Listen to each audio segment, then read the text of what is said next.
승과 예수께서 산에서 변한 것이 오늘 말씀 공부하겠습니다. 자, 먼저 본문 말씀 마태복음 17장 1절에서 9절까지 한 절씩 하고 같이 나눠서 교독하겠습니다. 마태복음 17장 1절에서 9절 말씀입니다. 1절. 엿새 후에 예수께서 베드로와 야고보와 그 형제 요한을 데리시고 따로 높은 산에 올라가셨더니 그 얼굴이 해같이 빛나며 못이 빛과같이 휘어졌더라. 때에 모세와 엘리야가 예수로 더불어 말씀하는 것이 저희에게 보이거늘 베드로가 예수께 여쭈어 가로되 주여 우리가 여기 있는 것이 좋사오니 주께서 만일 원하시면 내가 여기서 초막셋을 주되 하나는 주를 위하여 하나는 모세를 위하여 하나는 엘리야를 위하여 하리이다. 말할 때에 호련히 빛난 구름이 저희를 덮으며 구름 속에서 소리가 나서 가로되 이는 내 사랑하는 아들이요 내 기뻐하는 자니 너희는 저의 말을 들으라 하는지라. 제자들이 듣고 엎드려 심히 두려워하니 예수께서 나와 저희에게 손을 대시며 가라사대 일어나라 두려워 말라 하신대 제자들이 눈을 보매 오직 예수 외에는 아무도 보이지 아니하더라. 9절 다 같이 읽겠습니다. 저희가 산에서 내려올 때 예수께서 얼마나 가라사대 인자가 죽은 가운데서 살아나는 이들은 본 것을 자기에게도 보이리라 하시니. 오늘은 예수님께서 산에서 변형되신 그 내용을 공부할 텐데요. 요즘 한풀 꺾이긴 했습니다만 한때 애들이 제일 좋아했던 장난감이 뭔지 아세요? 뉴스에 나왔잖아요. 뉴스에 막 그 할아버지들이 그 손주들 장난감 사주려고 또봇. 예? 또봇이요? 예? 또봇. 또봇? 또봇이면 변신하는 거 아니에요? 변신 로봇. 변신 로봇. 합체 뭐 요즘 트랜스포머 변신 로봇. 그치? 몇 년 됐죠? 전국에서 없어가지고 터닝 뭔가 터닝맥 카드. 뭐 남자애들은 뭐 정신 없었죠, 그죠? 한때 그죠? 왜 그럴까요? 인간에게는 어떤 변신에 대한 오늘 성경 공부하고 별로 관계는 없습니다만 그래서 저도 오늘 좀 변신을 했습니다. 늘 검정 옷만 입다가 오늘 이렇게 하얀 옷으로 이렇게 변신을 해봤습니다.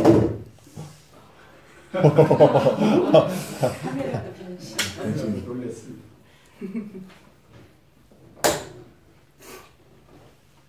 근데 지금 우리가 예수님의 생애를 공부하면서 계속 제가 반복해서 말씀을 드리는 것이 뭐냐면 제가 이 성경 공부를 통해서 안목을 하나 길렀으면 좋겠다. 그 안목이 뭐냐? 하나님의 구속을 올바로 이해해야 우리가 성경을 볼 때 그리고 우리가 이 세상을 볼 때 구속적 관점에서 성경을 보고 그리고 이 세상을 우리가 바라볼 수가 있습니다. 그래서 지금 마태복음 16장 우리가 예수님의 신앙 고백부터 이렇게 쭉 공부를 하고 있잖아요. 하나님의 구속을 뭐 예수님께서 세상에 오신 때부터 이제 하나님의 구속은 예수 그리스도를 통한 하나님의 구속은 시작이 됐다. 이렇게 말씀드릴 수 있고요. 이 하나님의 구속을 제자들이 이해할 수 있도록 구체화시킬 때를 우리가 이제 베드로의 신앙 고백의 시점으로 한번 생각해 보자는 것입니다. 그리고 그 신앙 고백을 들으시고 교회에 대한 비밀을 밝히신 거죠. 교회에 관한 비밀. 그래서 그 교회를 통해서 그 천국 열쇠를 주겠다 이렇게 약속을 하셨습니다. 그리고 고난을 예고하셨죠. 좀 순한 예고라고 하는데, 그리고 이제 오늘 사건이 있는 거예요. 우리가 보통 변화산 사건이라고 합니다. 변화산 사건. 이 변화산이 어떤 산인지는 성경에 나와 있지 않기 때문에 우리가 보통 그냥 변화산이라고 해요. 어떤 사람은 헐몬산이다, 어떤 사람은 다볼산이다, 여러 가지 주장이 있습니다만, 성경에 언급되지 않은 것은 우리가 그냥 짐작만 할 뿐이죠. 어쨌든 변화산, 높은 산이라고 이렇게 보면 성경에 되어 있습니다. 높은 산. 자, 근데 여기서 우리가 하나 놓치지 말아야 될 게 사실이 있는데, 항상 성경은 예수님의 순한 예보다, 고난 예보다. 왜냐하면 그 고난이 하나님의 구속에서 차지하는 비중이 너무 커요. 예수 그리스도의 십자가 고난은 하나님의 구속에서는 이를테면 계란으로 말하면 노른자와 같은 그런 위치에 있기 때문에, 그래서 모든 기독교가 십자가를 이렇게 상징으로 쓰지 않습니까? 기독교 하면 십자가라고 이렇게 일컬어질 만큼 이 고난은 예수 그리스도의 십자가 고난은 하나님의 구속의 정말 핵심이다, 이렇게 우리가 말할 수 있는데, 사실은 지난번에 제가 그런 말씀을 드렸죠. 고난을 통해서, 예수 그리스도의 십자가 고난을 통해서 완전한 구속이 이루어진 것도 사실이지만, 그러나 그 자체로 구속이 완성된 건 아니다. 그래서 예수님께서 1차, 2차, 3차 고난을 예고를 할 때 사실은 십자가 얘기만 했던 게 아니고, 그렇죠? 십자가 얘기만 했던 게 아니고 동시에 항상 무슨 얘기를 했습니까?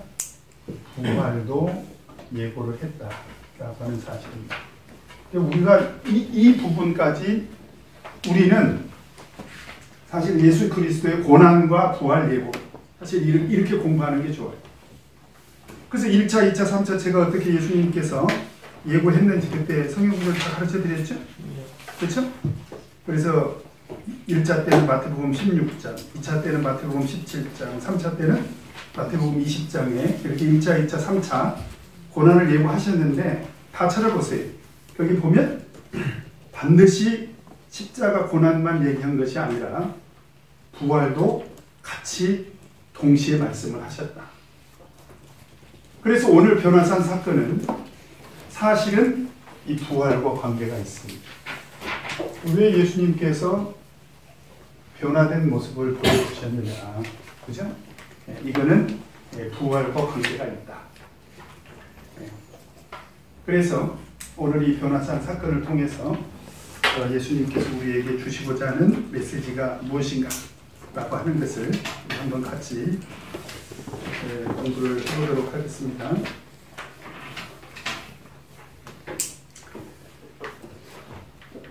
자, 1번 같이 한번 읽으십시다. 시작. 예수께서 높은 산에 오르실 때 동행하는 제자들은 누구인가?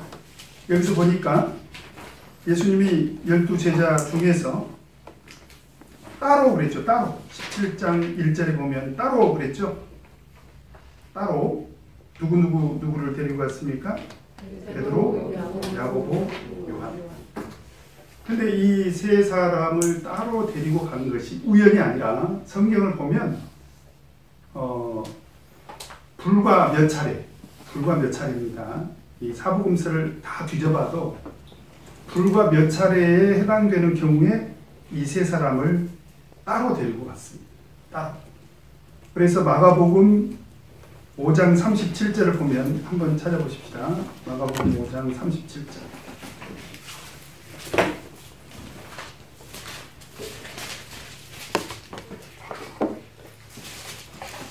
마가복음 5장 37절. 같이 읽겠습니다. 시작. 베드로와 야고보와 야고보의 형제 요한 외에 아무도 따라오기를 허락지 아니하시고. 여기서도 확실히 세 사람만 데리고 가겠다. 따로 이 세 사람을 데리고 간 그 예수님의 의지가 드러나죠? 근데 이때가 어떤 상황입니까? 회당장 야이로의 딸을 살리실 때, 그러니까 죽은 사람을 살리실 때, 굉장히 좀 중요한 상황이잖아요. 우리가 사복음서를 통해서 예수님은 죽은 자를 살리셨지만 사실은 뭐 소경도 또 귀머거리도 그다음 벙어리도 그 각종 질병 걸린 사람들 뭐 안진뱅이도 이렇게 많은 이적 기사를 행하셨는데 죽은 사람도 살리시죠. 근데 사복음서를 보면은 죽은 자가 살아난 경우가 그렇게 많지가 않아요. 그렇다고 해서 죽은 자를 살리신 경우가 그거밖에 없다. 우리는 이렇게 확정지어서 말할 수는 없죠. 그러나 제가 생각할 때 죽은 자가 살아날 정도의 사건이라면 아마 예수님 제자들이 빠뜨리지 않고 기록했을 것이다. 저는 그쪽에 무게를 실어요. 그래서 보면 세 번의 사건이 있죠. 나인성 과부의 아들, 그 다음에 회당장 야이로의 딸, 그 다음에 나사로. 근데 바로 그 회당장 야이로의 딸을 살릴 때 예수님께서 세 사람을 따로 데리고 가셨다라는 거죠. 그 다음에 마태복음 26장 37절에 보면 마태복음 26장 37절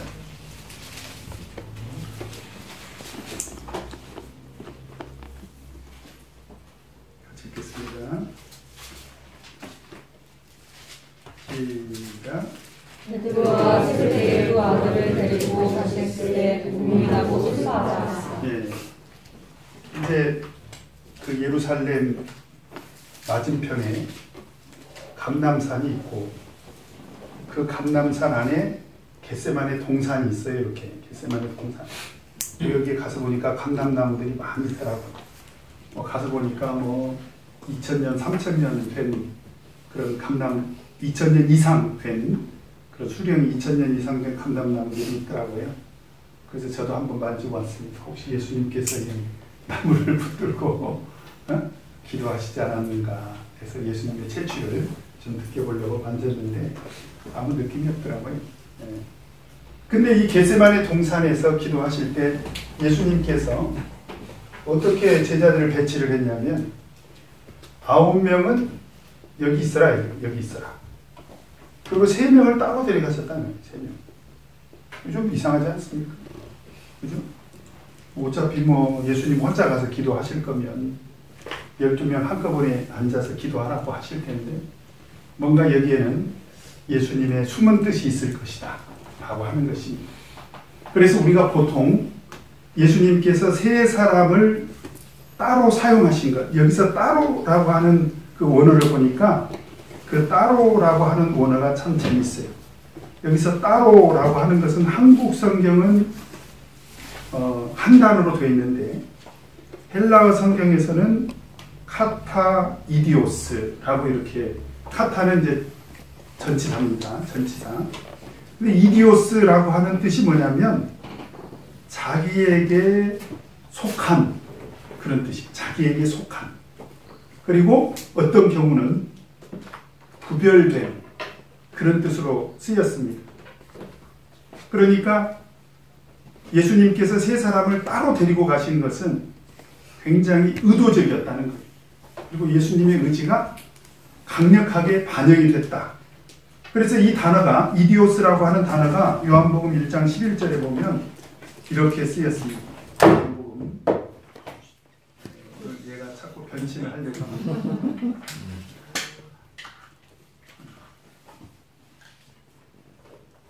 자, 요한복음 1장 11절.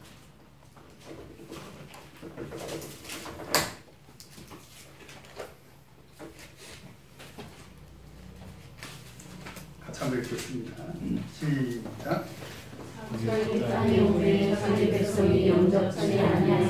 예수님이 자기 땅에 오셨다는 거잖아요. 자기 땅.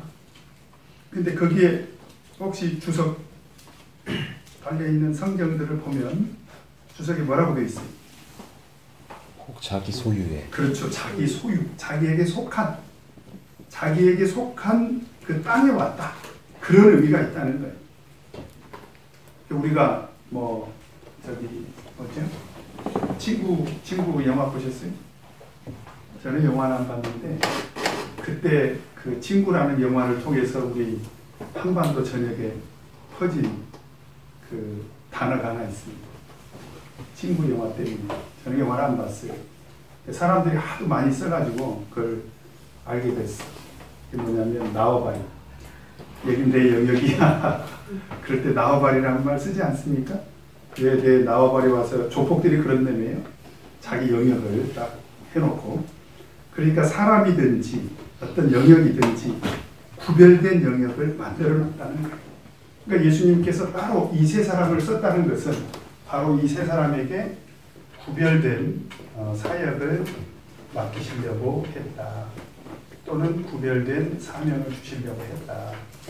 그래서 저는 우리 교회에서도 하나님의 일을 할 때요, 이런 구별된 사역, 구별된 사명이 있다는 것을 서로가 존중해야 돼요. 그것을 어떤 사람들은 차별이라고 오해하는 사람들이 있어요. 절대 그건 차별이 아니고요.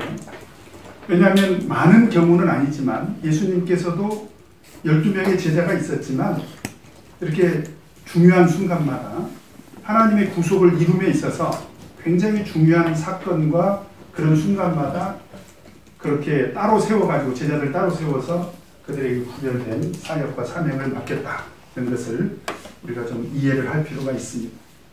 자, 그 다음에 2번 같이 읽겠습니다. 시작. 예수께서는 어떻게 변형되셨는가? 자, 예수님께서 이제 따로 높은 산에 올라가셔가지고 그 세 사람 앞에서만 이제 변형된 모습을 보여주신 거예요. 예수님께서 변형된 모습을 보여주셨는데,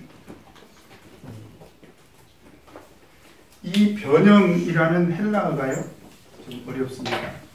메타몰푸호호였습니다. 메타라는 말은 뭐 여러분들 많이 들어보셨죠? 메타몰푸호. 근데 이 단어의 뜻은 형질, 형과 질의 형과 질, 외형적인 형태와 어떤 내면적인 질의 변화를 말하는 거예요. 예수님께서 변화된 그런 모습을 보여주시죠. 근데 어떻게 변하십니까? 그 변화된 모습이 어떻게 변하세요? 얼굴이 변하셨고, 네, 두 번째, 옷이 변했습니다. 저도 오늘 변했죠? 얼굴은 그대로인데 옷은 변했지 않습니까? 근데 어떻게 변했습니까? 얼굴이 해같이, 얼굴이 해같이 이렇게 빛이 났고요. 그 다음에 옷도 빛과 같이 휘어졌습니다. 옷도 빛과 같이 휘어졌다. 휘어졌다. 흰 옷이 됐다. 흰 옷이 됐다는 거죠. 왜 이렇게 변하셨을까? 근데 나중에 우리가 예수님의 영광의 모습을 나중에 요한계시록에 보면 요한이 그 계시 가운데서 예수님을 만나게 되는데요. 자, 우리 계시록을 한번 또 살펴보도록 하겠습니다. 계시록 1장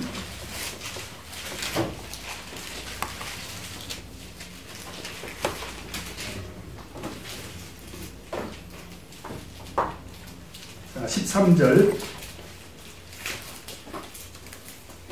읽겠습니다. 13절 시작.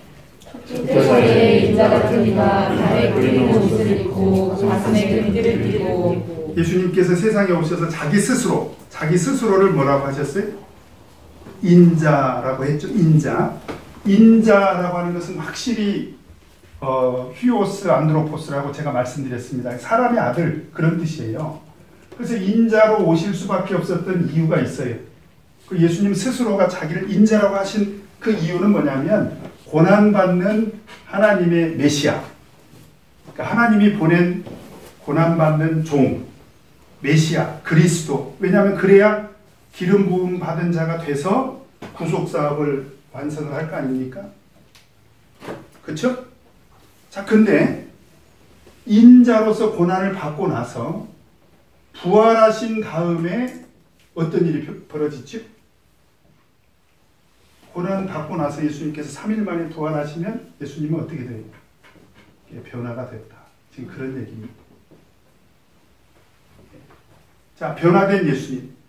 그러면 계시록에 나타난 예수님은 고난받기 전의 인자일까요? 아니면 고난받고 부활하신 다음에 변화된 예수님일까요? 그렇죠. 그래서 변화된 예수님이기 때문에 계시록 1장 13절에서는 뭐라고 했느냐? 인자 뭐라고 그랬어요? 같은 이라고 했다. 이해되시죠? 인자 같은 이. 그러니까 오늘 변화산 사건은 사실은 예수 그리스도의 부활과 절대적이고 직접적인 관계가 있다. 지금 그런 얘기입니다.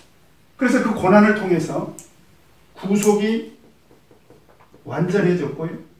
그래서 완전한 구속, 제가 항상 말씀드리죠. 그 다음에 부활을 통해서 구속이 어떻게 됐다는 거예요? 완성이 됐다. 지금 그런 얘기입니다. 그러니까 완성된 그 구원의 모습은 부활의 영광으로 나타났다. 지금 그것을 예수님께서 변화된 모습을 통해서 이제 우리들에게 보여주신다라고 하는 것입니다. 그래서 이런 모습은 바로 형질이 변화된 이런 모습을 일컬어서 우리가 보통 하나님의 신성이 나타났다. 이렇게 이야기를 합니다.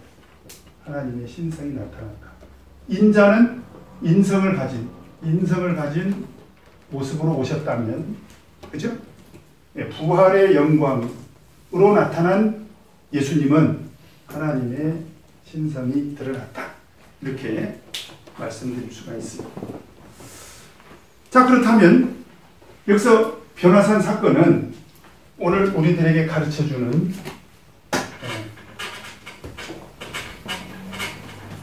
직접적인 교훈이 두 가지가 있는데요. 첫째는 이걸 통해서 변화산 사건을 통해서 첫째는 뭐가 드러났다고요? 하나님의 신성이 드러났다.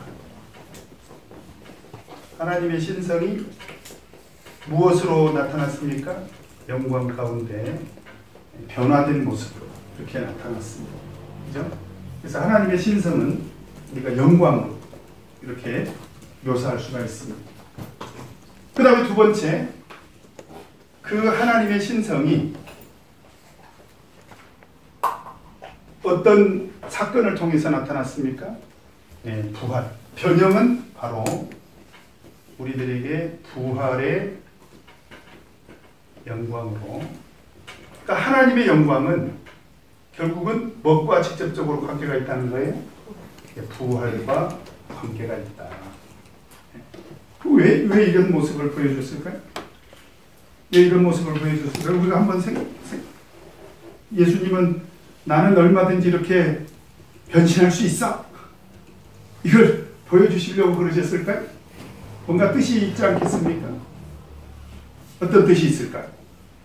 자, 우리 고린도전서 15장 20절 한번 보도록 하겠습니다.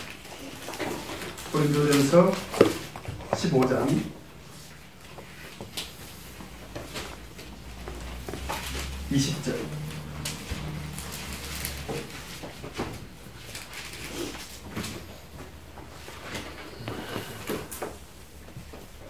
같이 읽겠습니다.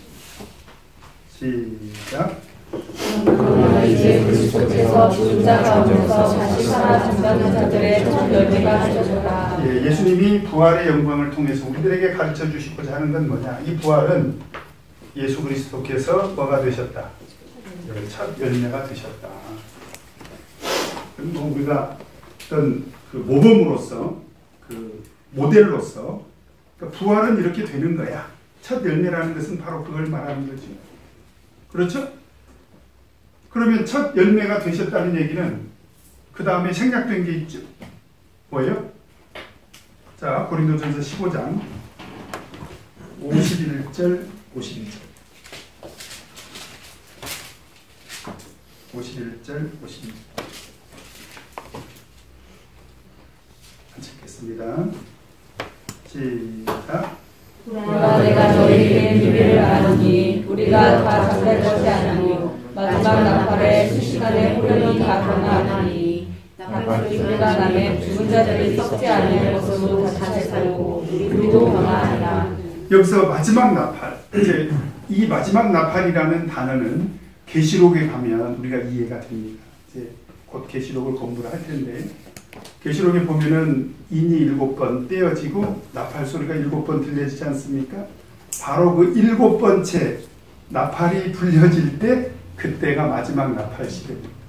그죠? 그래서 나팔이 1번, 2번, 3번, 이렇게 4번, 5번, 6번, 7번째 나팔이 불려질 때 예수 그리스도께서 재림하신다. 지금 그런 얘기. 그 마지막 나팔 소리에 어떤 일이 벌어진다. 구원받은 자들이 다 어떻게 된다고요? 우리도 다 변화한다는 거예요. 근데 여기는 죽은 자들만 변화해요? 산 사람들도 변화해요? 산 사람들도. 자, 우리 데살로니가 전서 한번 보도록 하겠습니다. 오늘 이 변화산 사건은 우리 구속에 굉장히 중요한 그런 내용을 우리들에게 가르쳐주고 있습니다. 데살로니가 전서 4장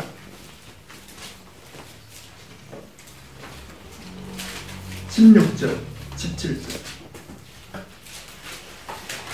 같이 읽겠습니다. 시작. 그래서 후렴과 천사장의 소리와 하나님의 나팔로 신이 하늘로 솟아 강림하시니 그리스도 안에서 죽은 자들이 먼저 일어나고 그 후에 우리 살아남은 자도 저희와 함께 구름 속으로 끌어올려 공중에서 주를 영접하게 하시니 그리하여 우리가 항상 주와 함께 있으리라. 예수님께서 이제 공중에서 이제 재림하십니다. 자, 그러면 무덤 속에 잠자던 사람들은 어떻게 해요? 무덤 속에서 일어나고, 그게 뭐예요? 부활. 그렇죠? 그죠? 그래서 재림하실 주님과 합쳐서 영광의 나라로 가겠죠. 이렇게 영광의 나라로 가겠죠. 근데 살아남아있는 사람들 어떻게 될 거냐, 이 말이죠. 살아남아있는 사람들 어떻게 될 거냐. 이 사람들 어떻게 된다고요? 공중으로 끌어올려. 그럼 가령 우리 정은 형제가 살아있다. 그러면 정은 형제가 공중으로 끌어올려가지고 육신을 가진 몸으로 영광의 나라에 갈 수 있을까 없을까요? 없죠. 그래서 여기는 생략도 있지만 고린도전서 15장에 있는 말씀은 뭐냐면 이런 사람들은 공중에서 한번 변신하게 된다는 거예요. 그렇죠? 자, 이해가 되십니까? 그래서 변화해서 변화된 몸으로 예수님과 같이 영광의 나라로 간다. 지금 그 얘기입니다. 그러니까 사실은 성경에서요, 예수 그리스도께서 부활의 첫 열매가 되신 것에 대해서 우리에게 아주 구체적인 메시지를 주고 있습니다. 그게 뭐냐? 우리가 다 어떻게 될 거라는 거죠. 변화하게 될 거다. 그 속에는 무엇이 포함되어 있다는 거예요. 부활이 포함되어 있고, 그렇죠? 그 다음 우리가 보통 휴거라고 하죠. 휴거. 공중으로 들림. 그죠? 다 변화하게 되는데 그 속에는 공중으로 들림. 여기서는 뭐 들림이라고 되어 있으니까요. 성경에는 휴거라는 단어가 없으니까 우리가 다 변화될 것이다. 그래서 예수님께서 변화산 사건을 통해서 우리에게 주시고자 하는 메시지는 뭐냐? 바로 우리 모든 사람들에게 뭐가 있다? 부활의 영광이 있다는 것을 오늘 모범으로 보여주신 거죠. 자, 이해가 되십니까? 그래서 우리는 그런 하나님의 구속의 과정을 오늘 지금 굉장히 어떤 드라마틱하게 파노라마처럼 지금 보고 있어요. 예수님이 베드로의 신앙 고백을 들으시고 교회에 대한 비밀을 말씀을 해주시고 그리고 조심스럽게 고난과 부활에 대한 예고를 하시고 그리고 실질적으로 변화산 사건을 통해서 그 모습을 아주 구현해 주셨다는 거예요. 실질적으로 변화산 사건을 통해서 바로 그것은 우리에게 부활의 영광에 동참한다는 그런 소망을 넣어주시기 위함이다. 이렇게 이해를 하시면 되겠습니다. 자, 그 다음에 다시 17장으로 돌아가세요. 3번 같이 한번 읽겠습니다. 시작. 예수님과 대한 사람들은 누구이며 내용은 무엇인가? 자, 이제 예수님께서 변화산에서 그냥 혼자 변화하시고 이제 뭐 그 보여주시는 것으로 저는 충분하다고 봐요. 그래서 사실은 우리가 변화산 사건을 통해서 공부할 것은 이제 다 했습니다. 왜냐하면 하나님의 구속을 우리가 다 이렇게 이해하면 뭐 저는 그것으로 충분하다고 봐요. 그런데 참 기묘한 장면이 연출이 됩니다.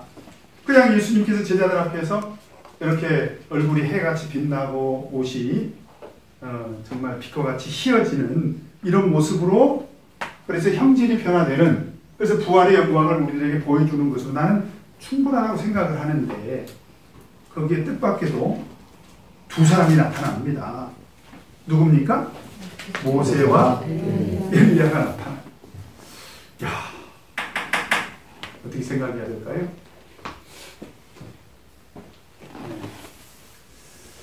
예수님은 아마 레이저 빔 기술이 있으셨던 거예요. 실제로 모세와 엘리야가 나타날 수 있을까요? 실제로? 불가능하죠. 그런데 하나님의 능력 안에서는 가능하죠. 나타났다고 해도 우리는 믿을 수밖에 없고 나타난 것처럼 보여졌다 해도 뭐 그건 우리가 그대로 믿어야 되겠죠. 어떻게 나타났는지 우리는 그건 뭐 알 수가 없죠. 분명한 것은 제자들 눈에 보였다는 거예요. 누가? 모세와 엘리야가 보였다는 것입니다. 그러면 왜 하필 모세와 엘리야냐 이 말이죠. 왜 예수님 변화산 사건에 등장한 등장인물이 왜 모세와 엘리야냐. 우리가 성경을 보면 그 이유를 어렵지 않게 우리가 확인을 할 수가 있습니다. 이 모세를 통해서 요한복음에서는 모세 그러면 항상 따라 붙는 게 있어요. 자, 모세 요한복음 한번 보도록 하겠습니다. 자, 뭐 이런 것들은 여러분들이 그냥 평소에 상식적으로 알고 있으면 됩니다. 1장 17절.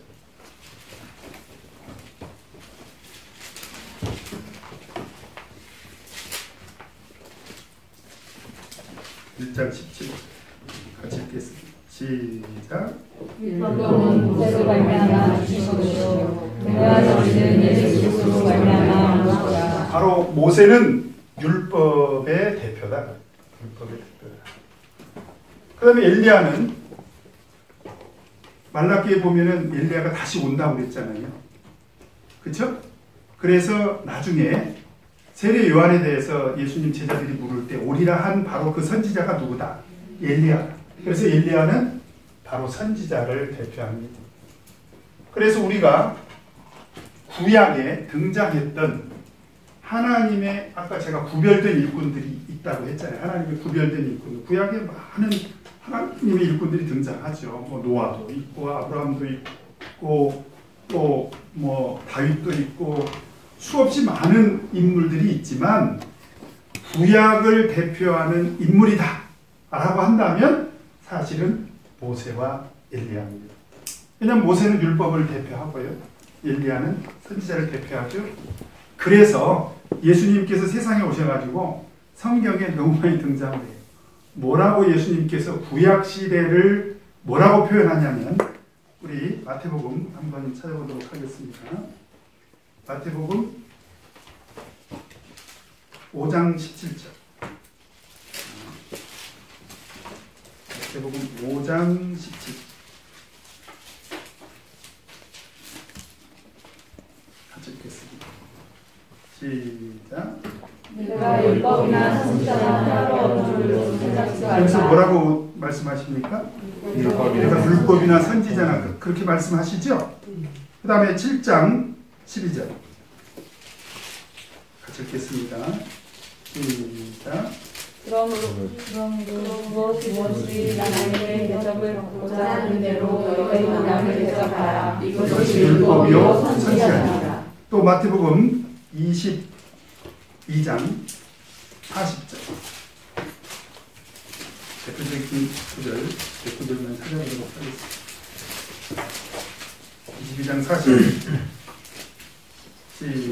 22장 40절 시작. 이 두 계명이 온 율법과 선지자의 강령이라. 여기서 이 세 구절은 전부 다 무엇을 의미하고 있습니까?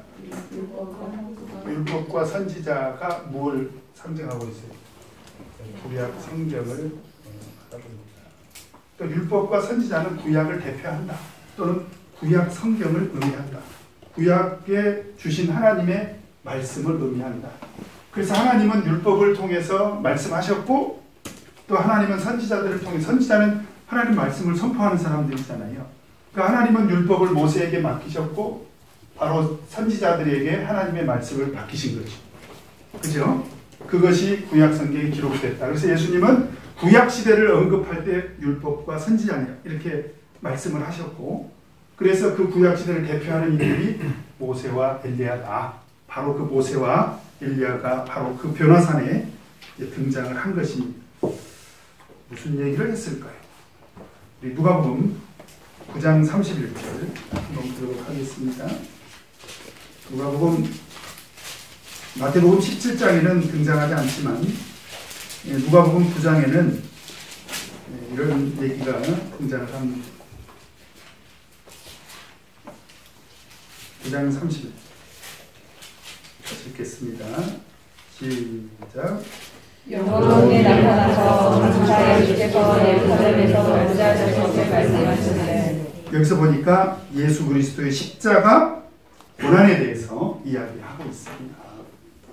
그러니까 예수님께서 변화하신 그 근본이 하나님의 구속이 있다는 걸 우리가 알 수가 있습니다. 그러니까 그 변화하신 그 과정에서도 십자가 고난에 대해서 그 엘리야와 모세와 얘기를 했다. 그런 얘기입니다. 자, 이제 여기까지가 이 변화산 사건이죠. 이제 변화산 사건. 자, 여기까지는 이제 변화산 사건을 통해서 우리 예수님께서 우리에게 이제 보여주시는. 그래서 어떤 사람들은 이 모세와 엘리야는 구약 시대를 대표하는 구증인이다. 우리 성경에서 보면 그 증인은 2명 이상 이래야 되지 않습니까?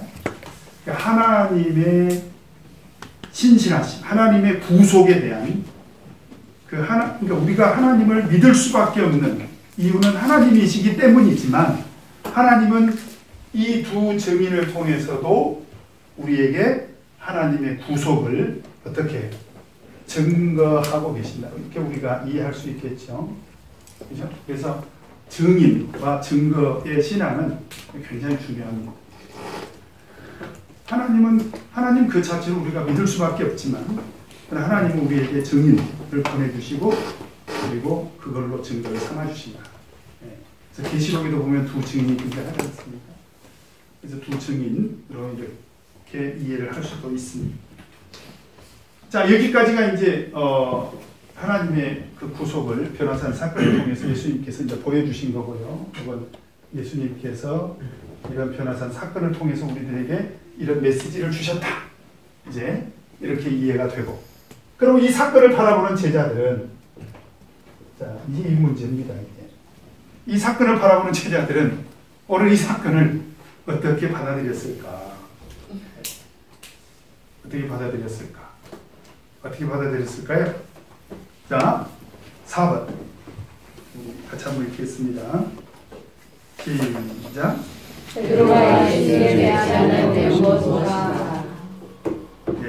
베드로가 예수님께서 그렇게 막 그 옷이 얼굴이 해처럼 이렇게 빛나고 옷이 또 이렇게 빛처럼 휘어지고 그러면서 아주 어떤 오묘한 그런 기운이 형성이 되지 않았겠습니까? 거기다가 누구까지 나타났어요?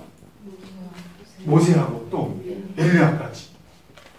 이런 여러분들이 만약에 그런 장면에 딱 여러분들이 들어갔다. 어떤 생각이 들어요? 좀 이런데 오래 있었으면 좋겠다. 영은에 들어보면 그러잖아요. 영은에 한 2박 3일 들어보면 우리의 어떤 영적인 기운이 좀 이렇게 강해지는 걸 느끼잖아요. 예? 별로 그런 거 못 느끼십니까? 그럼 어떤 생각이 들어요? 아, 여기 계속 있었으면 좋겠다. 뭐 그런 생각이 들 수도 있죠. 그렇죠? 그래서 베드로가 뭐라고 얘기를 하냐면 주여 우리가 여기 있는 것이 좋사오니. 여기 있는 것이 너무 좋다는 거예요. 너무 좋다. 네, 일단 베드로는 제가 보니까 굉장히 좀 즉흥적인 사람이라는 걸 우리가 알 수가 있습니다. 베드로는 굉장히 즉흥적, 충동적이고 즉흥적이다.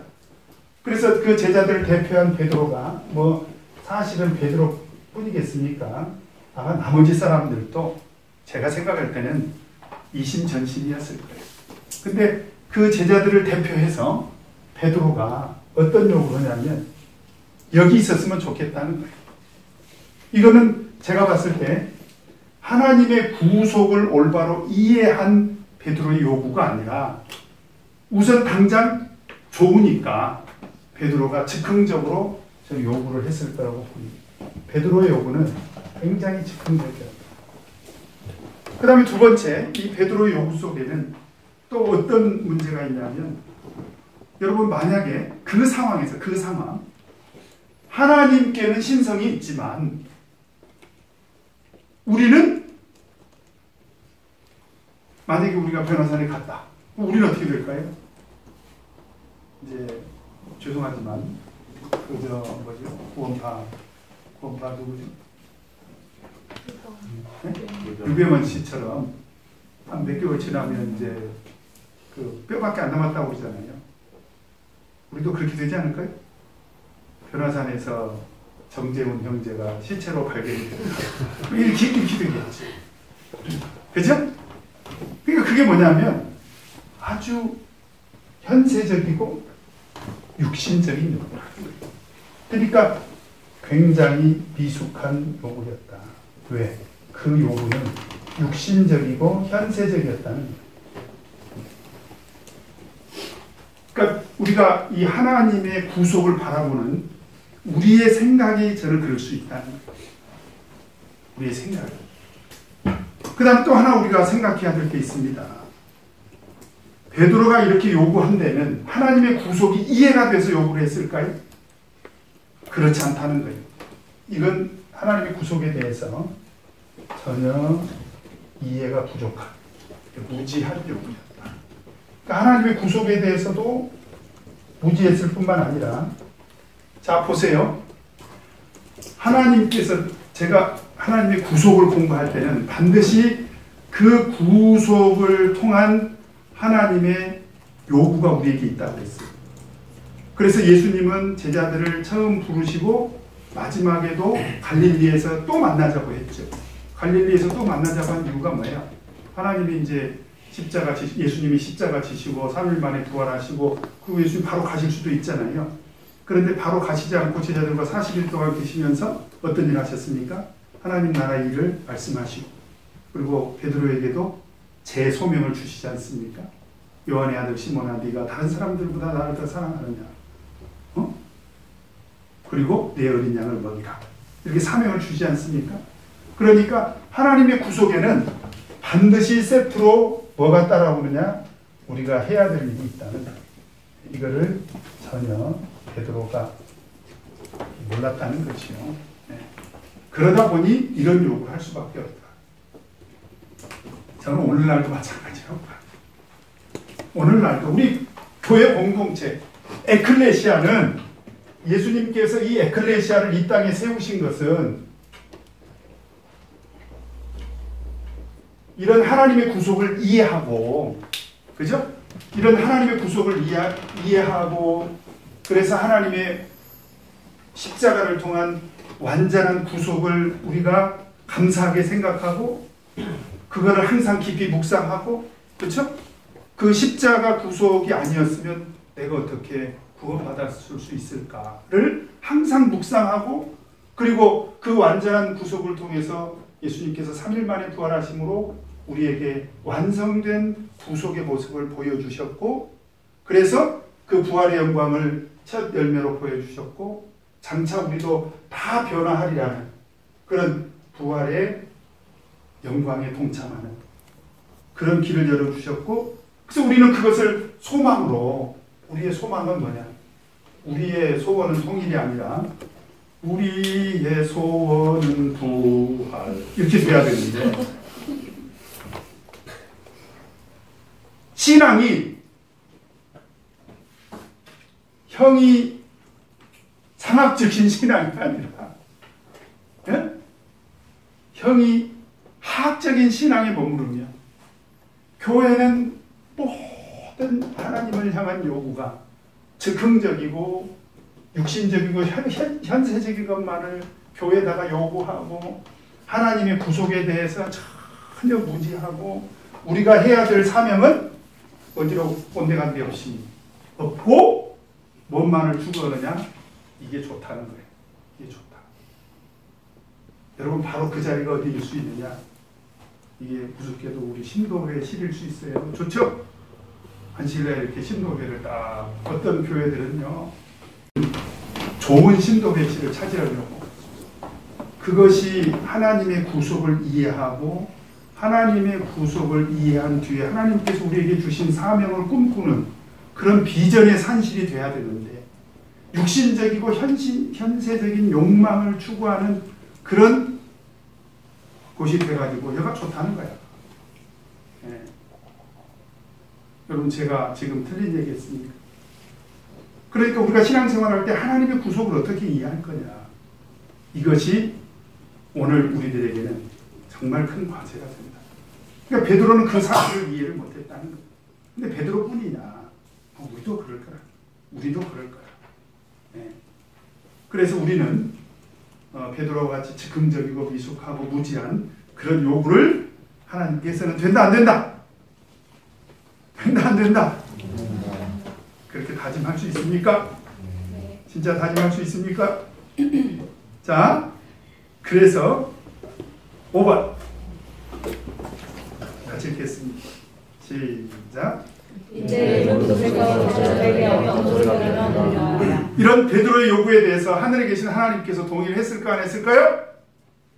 자, 5절 같이 한번 읽겠습니다. 시작. 저희를 덮으며 구름 속에서 소리가 나서 가로되 이는 내 사랑하는 아들이요 내 기뻐하는 자니 너희는 저희 말을 들으라 하는지라. 지금 여기서 갑자기 호련히 빛난 구름이 저희를 덮으면서, 자, 호련히 빛난 구름이 저희를 덮어버렸습니다. 무슨 얘기입니까?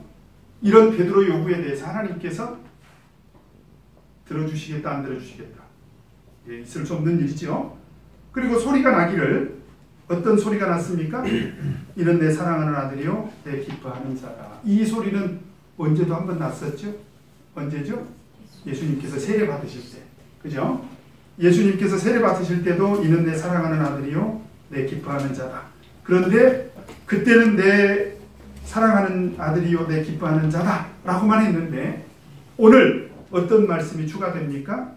너희는 저의 말을 들으라.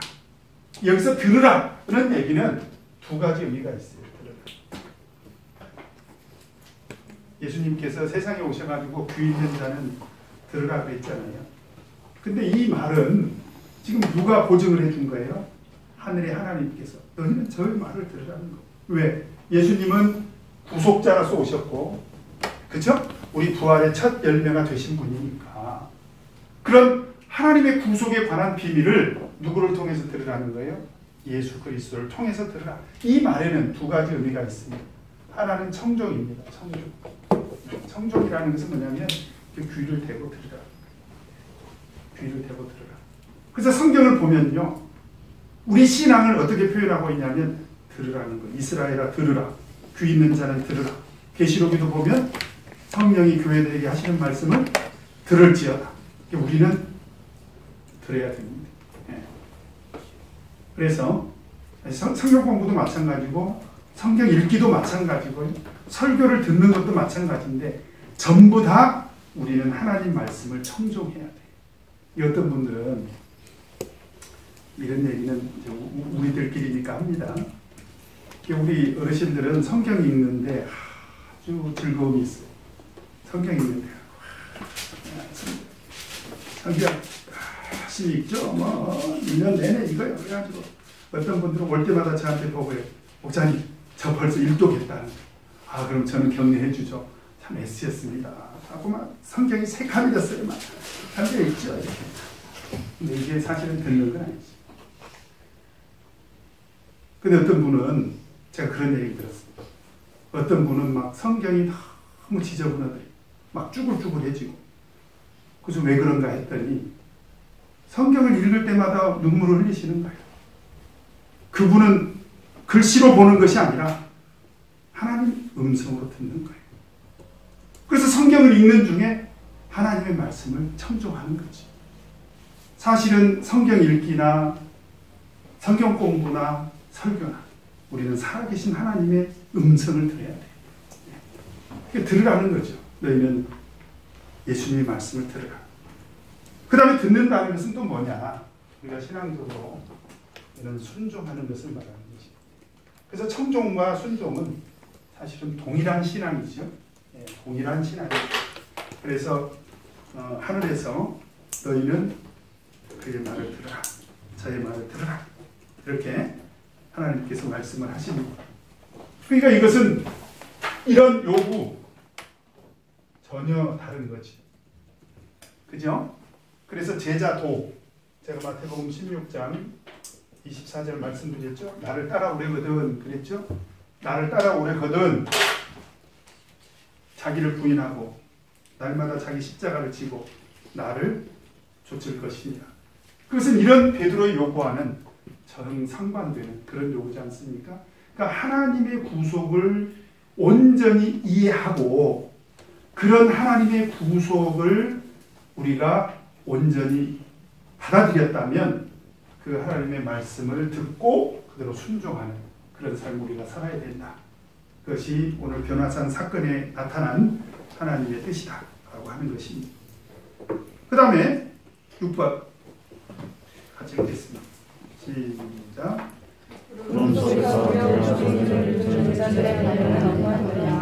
예. 이게 제 생각입니다.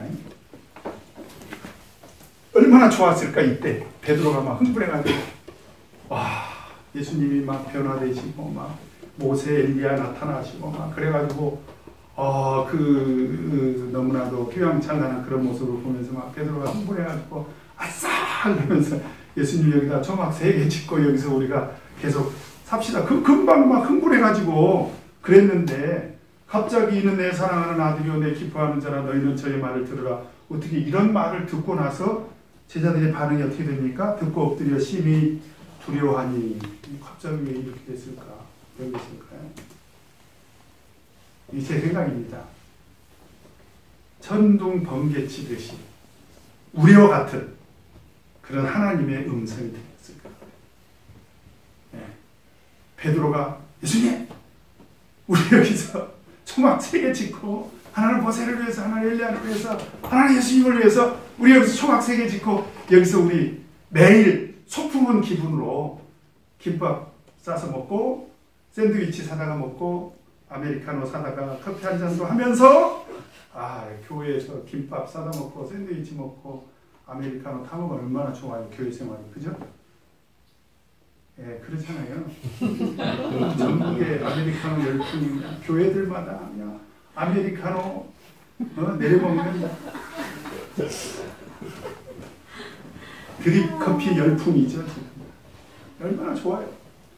근데 갑자기 우리와 같은 하나님의 음성이 들리면서 제자들이 두려움과 공포가 몰려왔을 것이다. 그래서 제자들이 듣고 심히 두려워했다 라고 저는 이해가 됩니다. 그렇죠? 자, 그 다음에 7번. 그러니까 하나님의 임재하심, 하나님의 어떤 그 권능, 하나님의 권위 앞에서 느껴지는 그런 두려움이라고 저는 이렇게 이해가 됩니다. 그 다음에 7번 같이 읽겠습니다. 시작. 예수께서는 두려워하는 제자들을 어떻게 안심시키시나. 네, 하나님의 권능, 하나님의 권위 앞에서 우리는 어쩔 수 없이 이제 두려움이 있을 수밖에 없죠. 그런데 하나님은 권능과 권위로만 나타나신 게 아니라 하나님은 동시에 지금 이 변화산에는 하나님의 영광이 변화된 모습으로 나타났지만 동시에 또 예수님은 굉장히 자비로우시고 인자하신 모습으로 저희에게 어떻게 했습니까? 손을 대셨다는 얘기는 뭐냐면 하나님의 긍휼하심을 이렇게 나타내시는 거예요. 하나님께서 손을 대시면서 뭐라고 하십니까? 일어나라, 두려워 말라. 하나님의 안위가 있다는 거죠.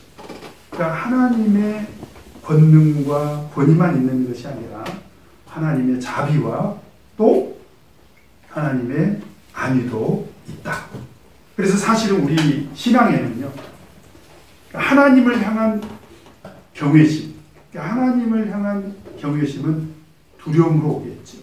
근데 동시에 하나님의 인자하심에 대한 안위도 우리 동시에 있습니다. 그러니까 신앙의 정상은 양면성이 있는 것 같아요. 신앙의 정상에 올라선 사람들의 특징이 뭐냐면 하나님을 경외하는 믿음이 있습니다. 하나님을 경외하는 믿음이 있는 사람은 하나님을 두려워할 줄 알아요. 그런 사람이죠. 근데 동시에 그 하나님을 경외하는 신앙 속에서 안위를 느낀다는 거죠. 안심하게 되는 그런 평안을 느끼게 되는 것입니다. 그것은 세상이 주는 것과 다른 그런 위로죠. 그걸 오늘 예수님을 통해서 우리가 느낄 수 있다고 하는 것입니다. 그 다음에 8번 같이 읽겠습니다. 시작. 예수께서 제자들에게 당부하신 내용은 무엇인가? 9절에 보니까 저희가 산에서 내려올 때 예수께서 명하여 가라사대 이 자가 죽은 자 가운데서 살아나기 전에는 이건 지금 하나님의 구속의 핵심이잖아요. 완전한 구속과 구속의 완성, 하나님의 구속의 핵심인데 이런 일이 있기 전에는 뭐라고 합니까? 오늘 본 것을 아무에게도 이르지 마라. 사실은 예수님께서 어떤 경우에 이적을 행하시고 나서도 이런 말씀을 하셨죠. 이적을 행한 것을 아무에게도 얘기하지 마라. 이런 그 말씀을 많이 하셨는데 왜 이런 말씀을 하셨을까요?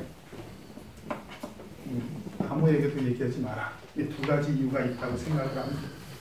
첫째는 뭐냐면 제자들도 사실은 마찬가지였지만 예수님이 인자로서 메시아로서 세상에 오신 것에 대해서 지금 예수님은 끊임없이 예수님의 메시아적 사명은 뭐예요?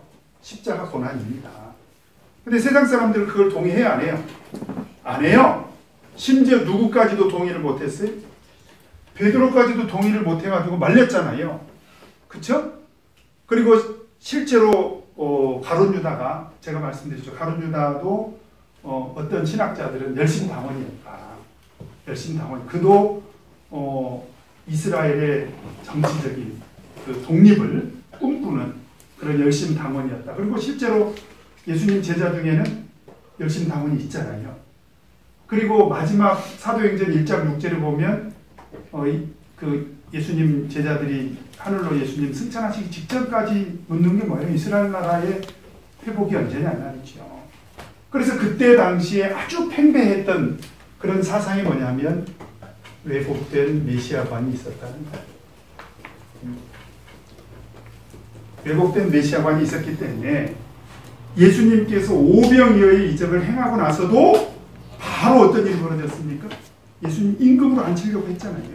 그건 전부 다 왜곡된 메시아관이죠. 그런데 예수님은 고난받는 종으로서 세상에 오셔서 세상 사람들이 생각할 때는 그런 정치적인 메시아로서의 그런 모습이 아니고 그냥 십자가에 달리셔서 돌아가셔 버렸단 말이죠. 그렇죠? 그런 사실을 예수님께서 이런 구속의 그 과정을 이루시기 전에 만약에 밝힌다면 어떻게 됐겠냐면 많은 혼란이 있었겠죠. 그죠?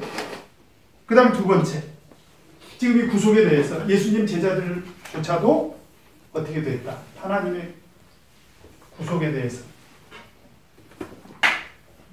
하나님의 구속에 대해서 전혀 바른 지식이 없었다. 바른 지식이 없었다. 그러니까 하나님의 구속을 위해서 예수님께서 메시아가 오셨는데 그런 메시아관에 대해서도 왜곡됐고 하나님의 구속에 대해서 모르는 거예요. 알 수가 없는 거예요. 사실은 구약 성경을 구속적 관점에서 바라봤다면 예수님께서 이런 십자가 고난을 당하실 메시아로 오셨다고 했을 때 감사했어요. 그죠? 그런데 사람들은 그러지 못했다. 그래서 결국 예수님께서는 예수님의 십자가와 부활 이전에는 절대로 오늘 본 것을 얘기하지 마라. 이것은 하나님의 구속과 오늘 사건이 궁극적으로 관련이 있기 때문에 그렇게 말씀을 하신 것입니다. 자, 오늘 공부는 이 정도 하고요. 혹시 질문 있습니까? 질문 없으면 내 삶에 적용하기 1번 정원 형제부터 이렇게 쭉 1번 예수께서는 높은 산에서 영광스러운 모습으로 변형되심으로 자신의 신성을 드러내실 뿐만 아니라 장차 성도들도 영광의 몸으로 변화하게 될 것을 소망으로 주셨습니다. 나는 장차 영광의 몸으로 변화하게 될 것을 간절히 소망하고 있으니까 이 소망으로 인하여 눈앞의 핍박과 고난을 끝까지 견디어 승리할 수 있는 믿음이 준비되어 있으니까. 예전에 이거 말씀을 좀 묵상하고요. 그 다음에 고린도전서에 나오는 그 말씀을 묵상했는데 좀 두렵더라고요. 내가 그렇게 될 수 있는 그런 믿음을 가지고 있는지에 대한 두려움이 있었고요. 그래서 그런 믿음을 좀 가져야겠다는 그런 필요성, 그다음에 간절함을 가졌던 적이 있습니다. 그래서 지금도 그 간절함은 이어지고 있고요.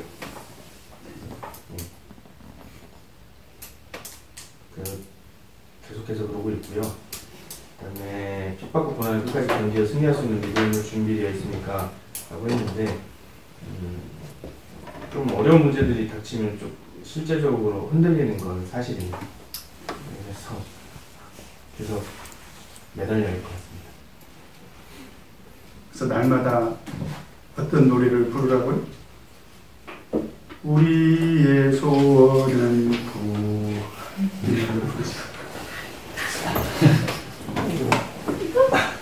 아시겠죠? 애들한테도 그런 노래를 같이 얘들아 이게 뭐야? 우리의 소원은 이게 우리 소망이 돼야 돼요. 그 다음에 2번 정원은 베드로는 당장 눈앞에 보이는 황홀함에 도취되어 그곳에 추막 짓기를 원하며 현세적인 안락함을 갈망하였으나 하나님께서는 예수님께 전적으로 순종하는 것이 중요함을 일깨워주셨습니다.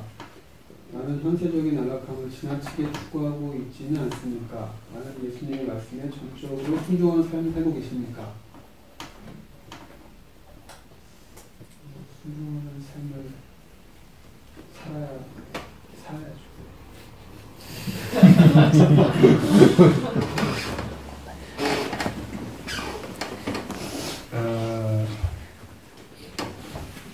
예수 그리스도의 구속을 통해서 우리에게 가르쳐주는 아주 유명한 메시지가 있습니다. 영어로 표현한다면 No cross, no cross. 옛날에 고급 기본연대 조건문 배울 때 나왔던 단어죠. 그죠? 십자가 없는 곳에 멸류관도 없다. 십자가가 없다면 멸류관, 다시 말하면 강조법이죠. 십자가만이 영광이다. 그러니까 사실은 하나님의 구속의 관점에서 보면 고난을 통과해서 얻은 영광이 가장 큰 감격이고 기쁨일 거예요. 그걸 사실 우리가 신앙생활을 통해서 우리 세포 속까지 그런 구속적 신앙이 들어가 있어요. 구속적 신앙. 제가 언젠가 이 TV 방송을 보고 굉장히 그 감동을 하나 받은 적이 있는데요.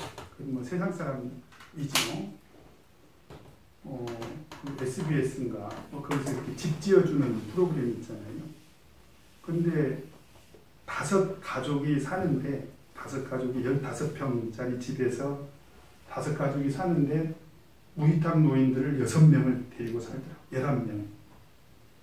그래가지고 이제 막 방이 좁으니까 할아버지들 한 방, 할머니들 한 방, 그리고 자기들은 방 하나 가지고 쓰니까 그 5가족이 그냥 남자, 여자 이렇게 구분해가지고 거실에서 남자들이 살고 여자들이 방 하나에서 살고.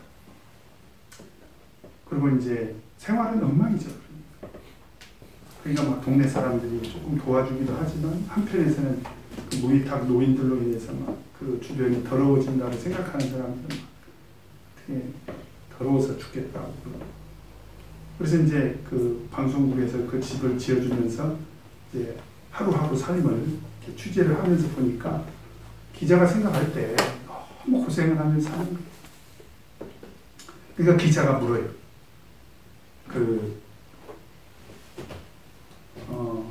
아줌마한테 아주머니 힘들지 않냐고. 근데 그때 그 아주머니가 첫 반응이 뭐냐면 여보시오 기자 양반 봉사해보셨냐? 봉사해보셨냐?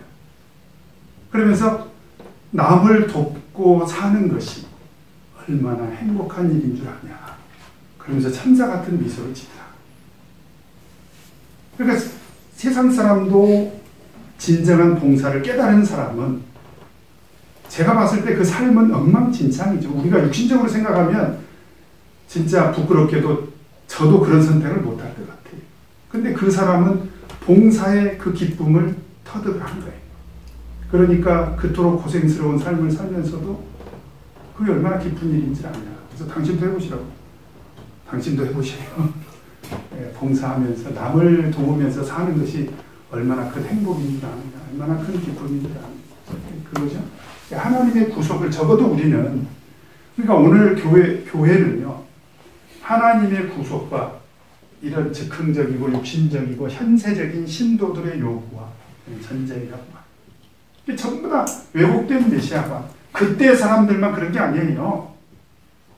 그때 사람들만 그게 아니라 우리 교회가 아주 그런 소위 철학의 세계에서는 뭐 상부 구조가 있고 하부 구조가 있다고 하지 않습니까? 먹고 마시고 즐기고 쾌락을 즐기는. 그래서 제가 지난 토요일 날도 우리 교회 학교 교육 시간에 그런 얘기를 했는데, 세상 교육은 세상에서 잘 시키고 있으니까 그건 우리가 관심 가질 필요가 없고요. 우리 교회는 진리를 지켜야 되잖아요. 그 진리가 뭐냐? 하나님의 구속을 통한 영혼 구원입니다. 그런 하나님의 구속을 우리가 아이들에게 올바로 가르쳐서, 그래서 우리가 교회에서 배우고 활동하고 행사하는 모든 것에서 저는 하나님의 구속이 나타나야 된다. 그러면 꼭 나오는 얘기가 뭐냐면, 그렇게 하면 재미가 없다는 거예요. 저도 인정합니다. 그런데 사실은 우리가 생각을 한 번만 바꾸면 그것을 통해서 우리 신앙이 바뀌잖아요. 그것이 가장 큰 즐거움이 된다는 거예요. 그렇죠? 동의하십니까? 해봐요, 얼마나 즐거운지. 하나님의 구속을 우리가 뼛속 깊이 받아들이고 나서 한번 활동과 행사를 해보라 이 말이에요. 얼마나 즐거운지. 그죠? 그런 감격이 저는 오늘날 이 시대에 우리의 사명이라는 거예요. 그게 우리의 사명이다. 네. 그래서 이런 현세적인 안락함을 지나치게 추구하는 우리 신앙, 한번 우리가 돌아볼 필요가 있습니다. 그 다음에 3번. 아파서. 자, 그럼 우리 어진이 형제 3번. 구름 속에서 들려진 음성으로 인하여 두려움에 떠는 제자들을 예수님은 친히 손을 내밀어 일으켜 주시고 일어나라 두려워 말라 하고 안심시키며 위로해 주셨습니다. 나는 두렵고 고통스러운 순간에 하나님의 위로하심을 경험한 적이 있습니까? 고통과 두려움에 빠진 이웃들에게 하나님의 위로하심을 전하는 사명을 다하고 있습니까?